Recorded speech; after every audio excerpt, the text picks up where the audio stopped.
Thanks for joining us today on Focus Montreal. We kick off Black History Month with the ever-popular Fro Fest. The immigration minister joins us to speak on immigration reform, the fight against fundamentalism, and the Liberals' new Charter of Values. And would you pay for companionship? A Las Vegas-based website has listed McGill University students as second on a sugar daddy site. This week we explored the world of sugar daddies and sugar babies. McGill University students, as I mentioned, were listed second in Canada on that website that promises to hook up sugar babies with people willing to pay their bills. Alia Adam takes a closer look at the site, seekingarrangement.com, and speaks to a Montreal woman who's decided to be a sugar baby. Maybe it will develop, but it's been like... Meet 24-year-old Isabel. She won't give us her real name or reveal her identity because she says she's a sugar baby. We can't verify any of what she tells us, but she claims to be a student at Université de Montréal and says she was recently having trouble making ends meet. My parents don't really help me. So she turned to seekingarrangement.com and got hooked up with a sugar daddy. It's a way to like go to school and not stress too much, and I can focus on my studies. I don't have to work like 20 hours. For the past 5 months, Isabel says her 45-year-old benefactor has been supporting her financially.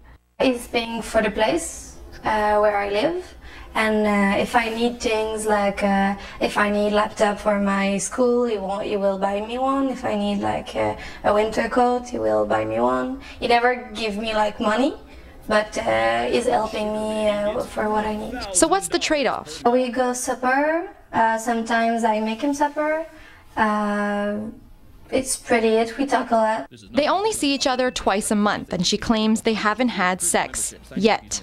I really thought I will, but I don't know. He wants to really take his time. He don't want it to be like. He don't want to feel like it's an arrangement. But Isabel's situation may just be an exception. This dating expert has met with a number of clients who used to be sugar daddies and sugar babies. The majority of people who get involved in this, they want sex. And that's what it comes down to. So is it a form of prostitution? It's not really that different.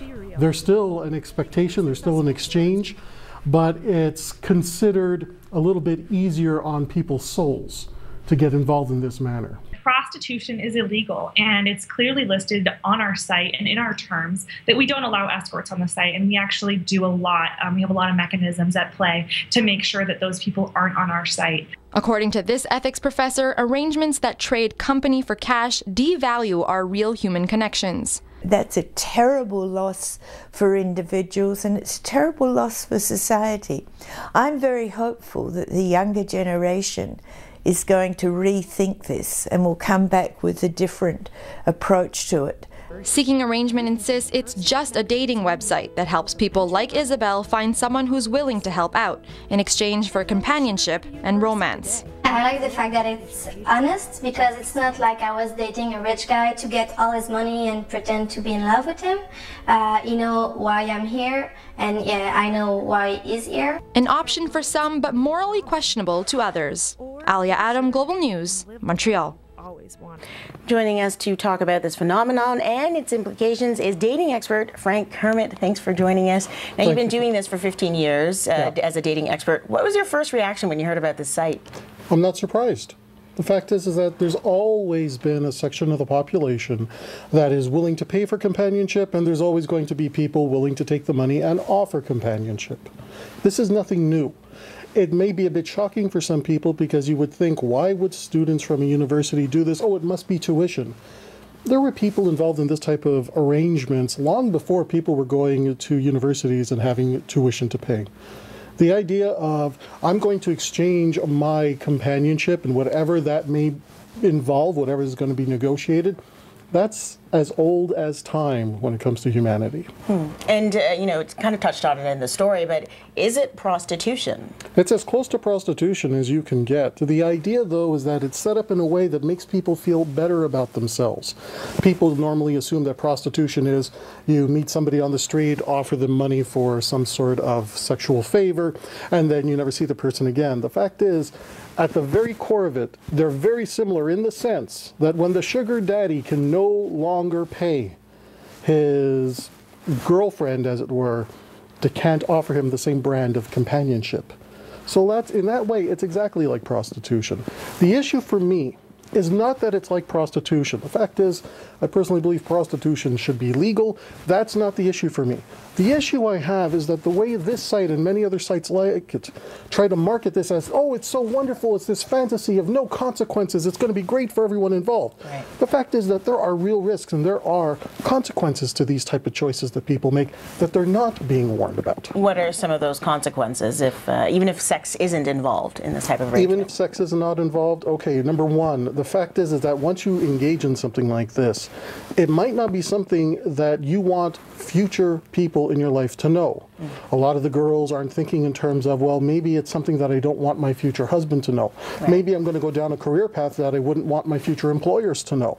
Maybe my children's friends may come across some evidence put up there by someone who inherited the estate of my sugar daddy and put that up on the internet, and then my children will have to deal with this. Okay. These are very real issues. The other consequence for women is that for some of them, they get so used to this incredibly lavish lifestyle. What happens when that sugar daddy moves on to someone else? And now she is stuck having to work for a living. Right. She's stuck not having that lavish lifestyle. A lot of them get into major debt because they're not used to living within their means. And then when they try to go out into the real dating world, their expectations tend to be unrealistic. Is that the same for the men on the flip side? Do they sort of get used to paying for companionship and having the person do what they want them to do without having to negotiate in relationships? The consequences for men are a bit different. Here's what happens to the men. Because they're paying for it and the outcome is predetermined, they don't get that a lot of the behaviors that they think is very charismatic is actually creepy. There's certain things that they're going to get away with that because they're paying for it, and the girl's going to tell them what they want to hear. Right. So when these guys enter the dating world again, the real dating world where you can't pay for the outcome, you have to see if you can reach and make a connection, they do things that creep the women out. And they don't understand why. Because, well, it worked with these other women. You were paying for the outcome. Of course, it doesn't work for these other women. Right. So can people get sort of addicted to these types of arrangements and then sort of not be able to function later on in their other relationships? These type of arrangements are wonderfully convenient, and people get used to the convenience. And when you get used to a convenience and then you have to do without it, that's the challenge. Can they figure out to adapt to life without these type of conveniences? And if they can, okay, they'll make it. But many people struggle with that, and that's what I see. Well, one of the people from the site says, look, it's not prostitution. You say it's close to prostitution. Aside from that, is it ethical? In terms of ethics, here's what I believe. As long as you're dealing with two adults who are making choices for themselves and they're willing to deal with the consequences involved, then it's nobody's business. However, the issue is, do they know what the consequences are? And if they don't know what the consequences are, they need to be educated about, well, listen, yes, it's great for all of these reasons, but here's something you better keep in mind. And as long as you are aware of those consequences, if you still decide to do it, you're an adult that is to live with those consequences. And that's where I think there may be some type of ethical question here. All right. Thank you for your time. FrankTalks.com